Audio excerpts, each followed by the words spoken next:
Welcome to Life Esteem, a program committed to delivering information that's important to you and your community. Hello and welcome to Life Esteem again. We're always glad to have you as a viewer. Today we're going to talk about health and wellness. And to do that, we have with us Dr. Thimmapuram. Probably saying it wrong. Thank you, sir. You'll correct me.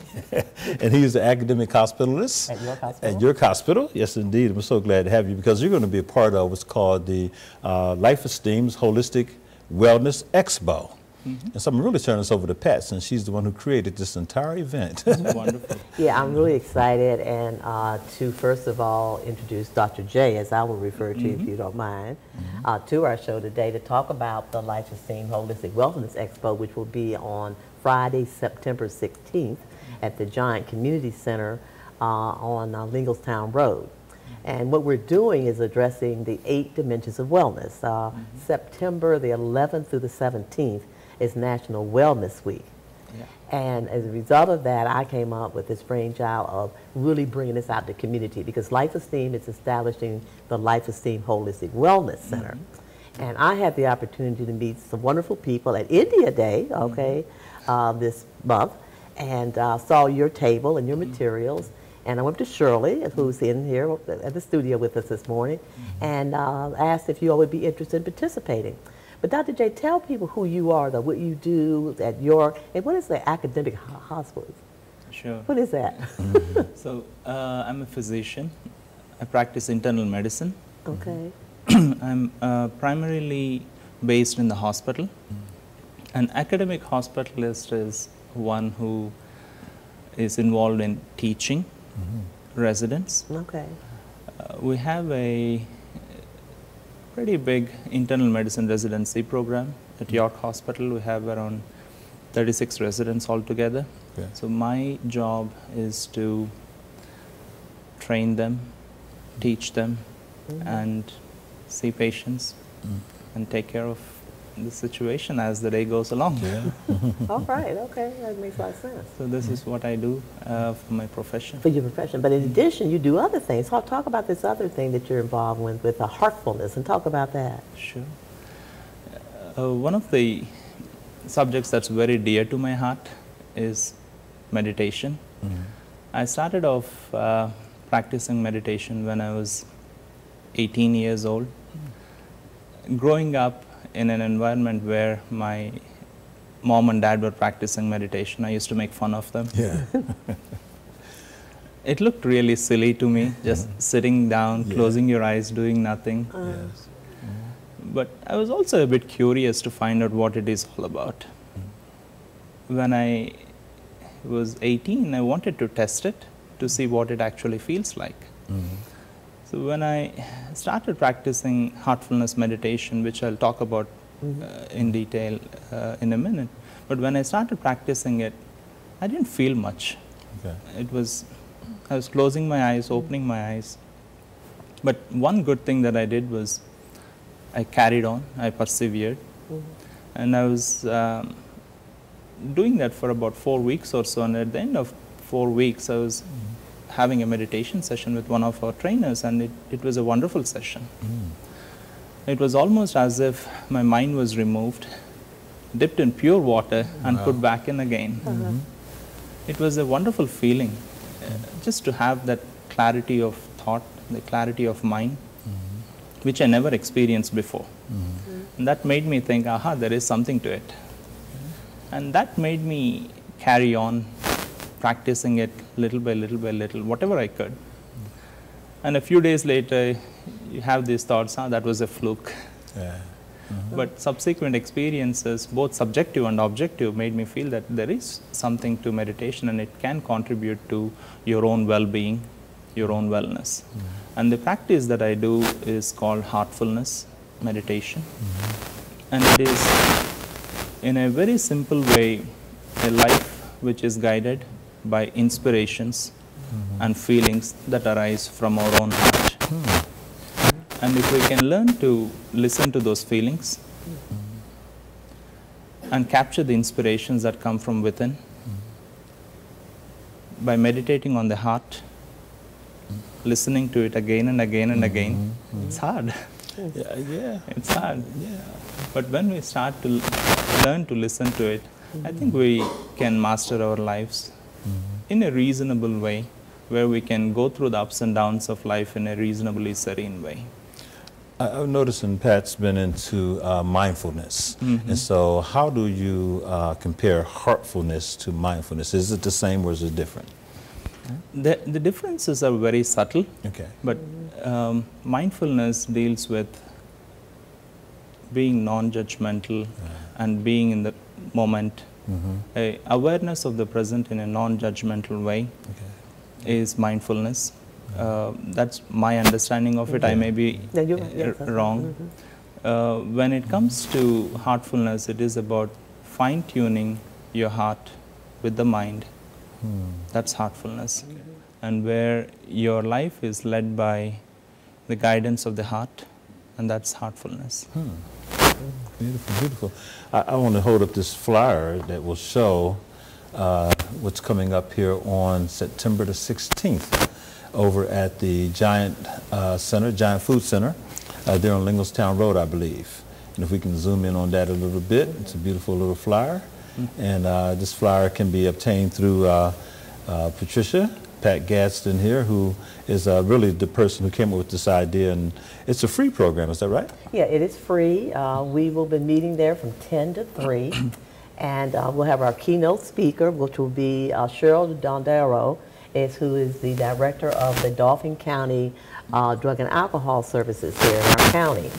And then we will have round-robin type discussions with 8 wellness speakers that will address one of the 8 dimensions of wellness. And that's why we have Dr. J with us, because Dr. J is really going to talk about wellness from the heartfulness way and manner, and be there to share and discuss and assist and help people move forth. Tell us, Dr. J, when we think about this from your profession as a practicing physician, all right, you said dentist. No, Internalist. Internalist. And so you say that the medical profession is a little not current with this whole idea of wellness and looking at these 8 dimensions of wellness. Talk more about that. So, medical profession, from a practical point of view, deals with curing the disease and easing the illness, making sure our patients are free from the disease, which is not always possible. Right. We also have to consider other aspects of wellness, such as emotional wellness, their spiritual wellness, their occupational wellness, environmental wellness. There is a lot of things which need to be addressed, but I think medical field addresses the physical aspect of wellness to the most aspect, to the most degree. We also have some support in the hospital to address the other issues, but as physicians, I think we are pretty much limited to the physical aspect of wellness. But if there is a way we can nourish other aspects of wellness, I think it will be an overall well-being for our patients. And not only for our patients, even if we take our own professionals, there is a degree of burnout.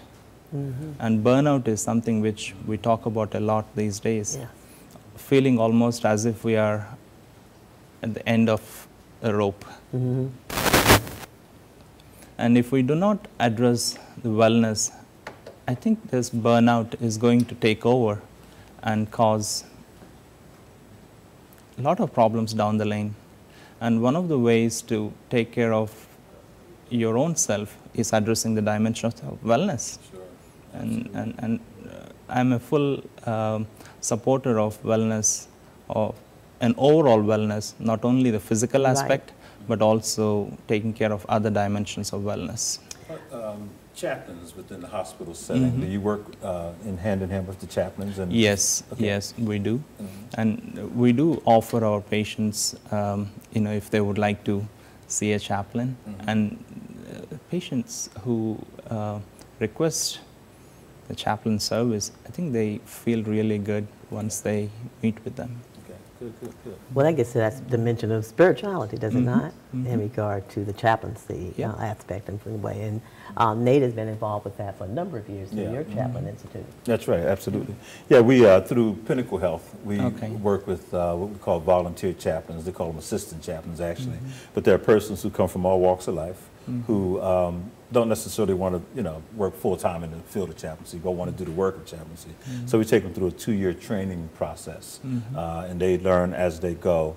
And it's through the volunteer center of Pinnacle Health, and we try to make them a part of the team, you know, the entire team, to work along with physicians and the other parts of the community.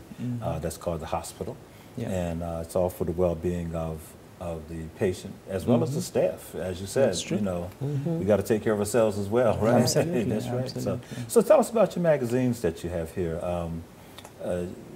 I'm not familiar with Heartfulness. I have to pick that up and check it out. Sure. Go ahead. Yeah.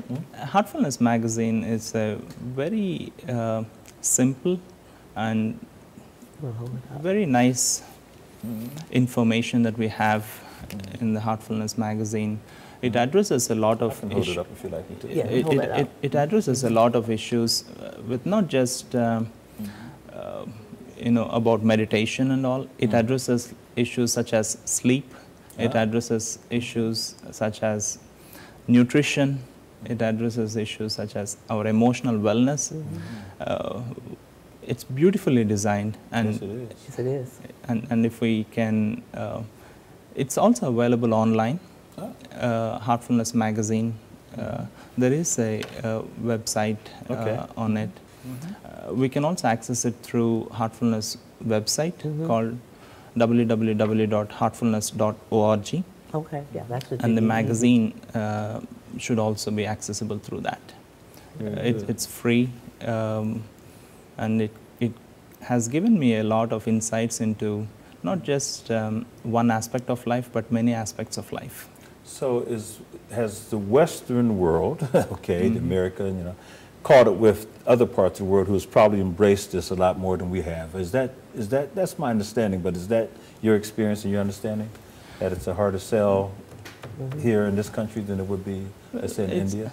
I don't think it's a matter of selling, but it's a matter of sharing. Okay. You know, something which I find helpful for me, I say this is what has helped me. That's all. Okay. And the best way to find out whether something is helpful or not is to try it and test it. And if in our test it is something that is helpful, we carry on with it. If it is not helpful, we say, hey, I tried it, it didn't work for me, it's okay. That's all right. And it's a meditation practice which is offered free of cost to anyone who is willing to try it. And the way of offering it should be in a heartful way. And that is one of the reasons why it is heartfulness. Okay. And no one can resist the loving invitation of the heart if it is real and loving. And we actually tried this meditation practice in our hospital in a research study. We took a group of healthcare professionals, including nurses, physicians, and residents, and offered them meditation practice for 12 weeks. And we measured their burnout scores and emotional wellness scores at the beginning of the study and towards the end of the study. And what we found was that in those participants who practiced meditation, heartfulness meditation for a period of 12 weeks, showed significant improvement in their burnout scores.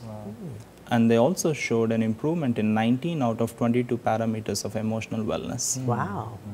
And this was statistically significant. And we also had a group who were willing to fill out the forms, but they did not participate in meditation. We call it the control group. And there were no significant changes that we saw in that group. And not only that, we also measured what is called a telomere length. We have our chromosomes, our DNA, and at the end of our chromosomal DNA, there is a cap-like structure similar to the plastic bit on our shoelaces, and that's very protective in nature. and that helps the cell to go on and on and on. As we get older, the telomere gets shorter and shorter, and not only does age shorten it, but also stress shortens it. Yeah. So what we also measured was telomere length at the beginning of the study and towards the end of the study. So at week 0 and week 12, we measured the telomere length. What we found was interesting. In the younger age group of the participants, there was an increase in telomere length, which was statistically significant in those who meditated. So it was not just a subjective feeling of wellness that was derived through the practice of meditation.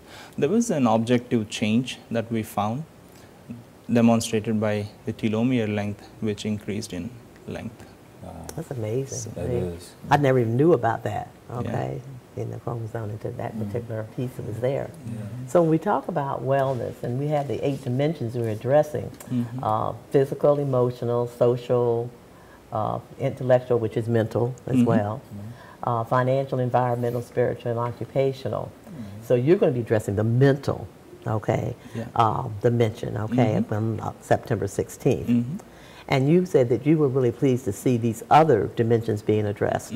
Talk about how they all work together and to keep us all healthy.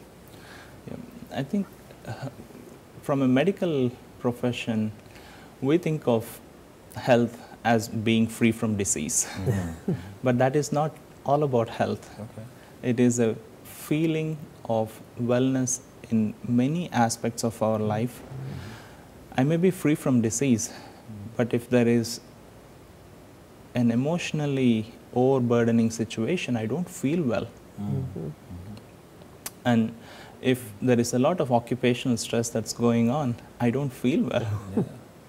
And if I don't feel connected to my own self deep within, I don't feel spiritually well. That's right. And if I feel that I'm not in tune with my environment, the environmental wellness is not there. So all these are interrelated and interconnected. The physical wellness can be obtained by proper nutrition, proper exercise, with the environmental wellness, a consciousness of what we are doing to the environment and what the environment is doing to us will help us. With regards to the intellectual wellness, education and stimulation of the mind is very important. And that's why we train and teach our children. And being intellectually challenged, receiving the challenge on a day-to-day basis, my profession deals with it on a daily basis, and every patient that I see, it's a new challenge. And it stimulates our intellect, and it creates a good discussion with our colleagues. And to me, that is an intellectual exercise which I thoroughly enjoy every day. So all these aspects are very, very important for us, and they're all interconnected. And the center of that interconnection is you.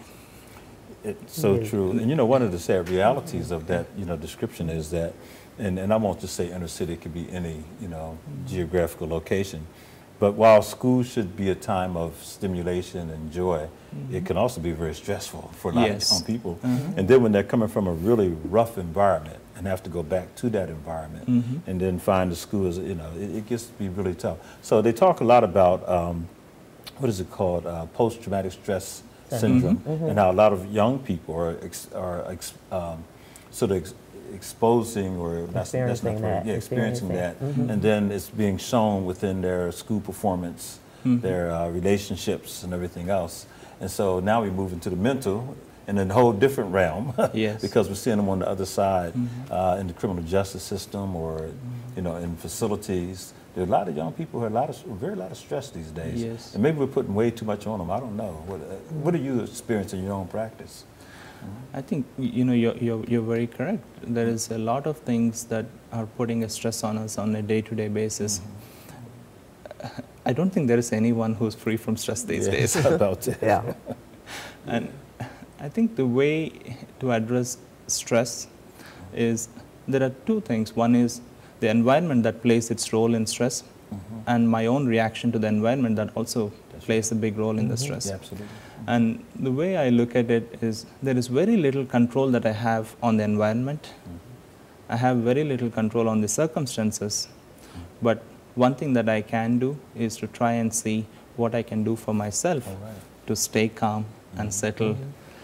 Because the turbulences of life, we experience it every day. Yes, but if there is a state of mind that I can develop which can coolly get through these ups and downs of life, that's worth pursuing. And to me, meditation is a practice where I consciously rest my mind for a fixed period of time on a daily basis. Not every day is a good day. I may not be able to do meditation every day, but to the best possible extent, I try to train my mind to consciously rest it, so that when the mind is at rest, we are able to deal with our problems in a better way compared to when the mind is agitated.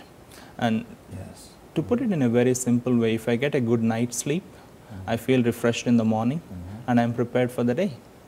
And meditation, when I went to Dayton as a subject, I had my own brain waves tested during meditation session, and it was very interesting to see that during the process of meditation, the brain waves from a state of normal activity, they go down to early sleep state, a deeper sleep state, and the deepest sleep state. Normally it takes about 2 hours to get into that deepest possible sleep state. And with meditation, I was able to see my own brain waves getting into that state within 15 minutes. Wow. And that's called a delta wave sleep. And that's when we wake up, we feel really refreshed. And when we can get into that deepest state of relaxation and we come out of it, don't you think we feel refreshed and relaxed and better prepared for the day? So it is a very, very scientifically proven way to see how we can improve our own well-being. And normally when we are sleeping, when we are asleep, we are not aware of what's going on, right? But in that state of meditation, I was still aware of what was going on. So if we can get into that deepest state of relaxation that sleep can produce without having to actually sleep, it's a really good way to chill out, come back and face the day. You know, I find it so interesting that we're now in what's called the information age. So everywhere you turn to, we have 24 access to everything. That cell phone has now turned into an instant news source or a connector in terms of the Facebook, so you know, this kind of stuff. So many people are so wired and tuned in, they don't even know that they're not ever relaxing. You know, and so this is going to be a tremendous you know, asset to have this conversation and this conference that's going to come up on September the 16th, because we have to learn how to relax, I think, because I think we've forgotten. And if there is a way to broadcast, you know, I can actually teach how to relax in 3-4 minutes.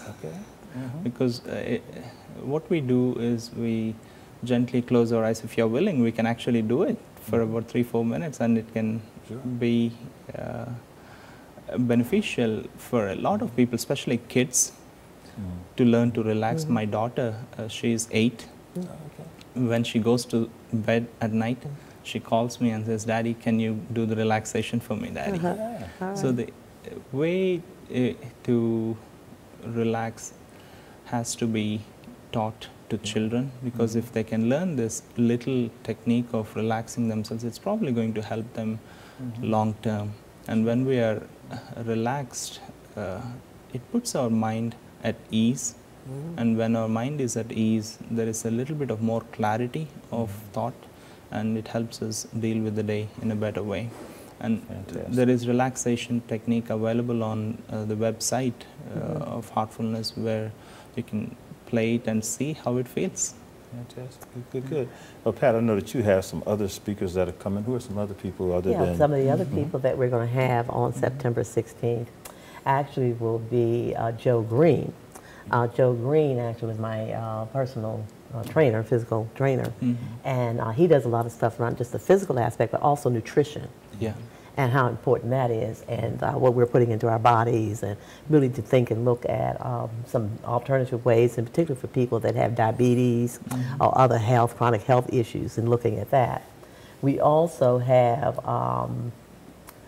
Debt Paycheck. Okay, Debt Paycheck is with Paycheck Financial Services. Talk about financial wellness. That's another one that stresses people out because their finances, and they can get themselves really in a tither. Okay, and really go into areas that way. We also have Donna Reed Washington, who's going to actually deal with emotional, who is a therapist and actually happens to be my sister as well. And she's coming up from Washington, D.C. and wanting to participate and be a part of it. Environmental, we have a wonderful colleague and friend of mine of many years, Michael Worley. And Michael has some really interesting things, and she is very involved in the environment in various aspects and ways and manners. We also have Barry Nazar, who's recently retired from Temple University, and he's going to talk about social relationships, wellness, and things that can really assist and support people in that way. And we have spiritual wellness, someone I know very well sitting to my left, Nathaniel Gaston, Reverend Nathaniel Gaston. All right. Okay. So he's going to address and be a part of that particular piece. So yeah, we have a really nice group of individuals that are going to be available that day to share and support the information and resources that they make available. And we're going to move on as to how we can continue this conversation in these sessions, and love to continue to be a part with you as we move forward. Absolutely. So you're part of an organization, and you have a few people that are here today with you, and they represent the Heartfulness organization. Is that what it is? And Pat met them up at the India Day, which was at Harrisburg Community College. So tell us a little bit about, we only have about a minute or so left, a little bit about the organization if people are interested in being part of this. Sure. Heartfulness is a non-profit organization, a Heartfulness Institute. It's a 501c3 organization offering practice of meditation. It's a heart-based meditation practice to anyone who is willing to try it. And there are volunteers, the trainers who are available, who can work with those who are interested to practice heartfulness. How does someone get in touch with you to be a part of this? Through the website? Yeah, through the website. Okay. We can be reached through the website. We can also be reached by our individual email addresses once they initially get in touch with us through the organization. The other thing that I would say is it can also be practiced on their own to try it, to begin with, and then try it with a trainer, see the difference. Well, I know we ran out of time, but I want to thank you so much, Dr. J. Dr. J, that's absolutely fine. And we're going to see him on September 16th there at the Giant Center on Linglestown Road, and we hope that you will join us for the Life Esteem Health and Wellness Expo. See you next time, and have yourself a great day. Thank you.